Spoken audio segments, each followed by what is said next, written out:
Now, one man is running against Abdel Fattah el-Sisi in Egypt's presidential election. That is Moussa Mustafa Moussa. And many other well-known and popular contenders tried but failed to make it onto the ballot paper. Mereana takes a look at who is not in the campaign and why. Just two names on the ballot paper, two men vying for Egypt's presidency. Now, in a country of more than 55 million eligible voters, you might think there'd be a few more candidates. Well, it's not for a lack of trying. Over the last few months, every other potential challenger for the presidency has either been detained, disqualified, or forced to abandon their campaigns completely. So who's in and who's out? First up, SAMI ANAN. Now, we're talking top brass Egyptian military here, a retired lieutenant general, a former army chief of staff. He announced his candidacy in a recorded video. He also happened to mention he had information on government corruption. He was arrested soon after, the army accusing him of not getting proper permission to run and forging documents.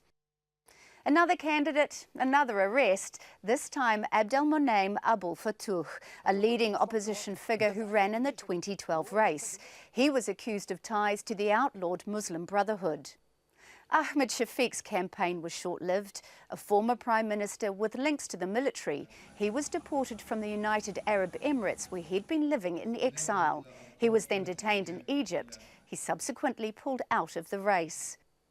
Opposition leader and human rights lawyer Khalid Ali didn't stay in the campaign for long either. He said he came up against frequent obstacles. When he withdrew, he said his supporters had been harassed and arrested. Another to enter the race and pull out was Mohammed al-SADAT, the nephew of Egypt's assassinated president Anwar Sadat.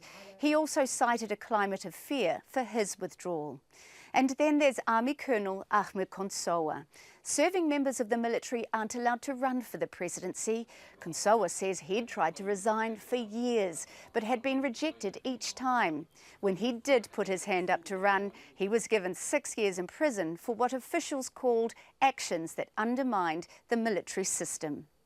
The only man to stand against President Sisi is Moussa Mustafa Moussa, an openly pro-Sisi politician who, until the day before he registered to run, was part of the campaign to get Sisi re-elected.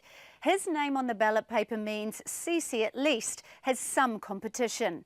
International rights groups have called this election a farce. As it stands, the outcome looks likely to favour the incumbent president.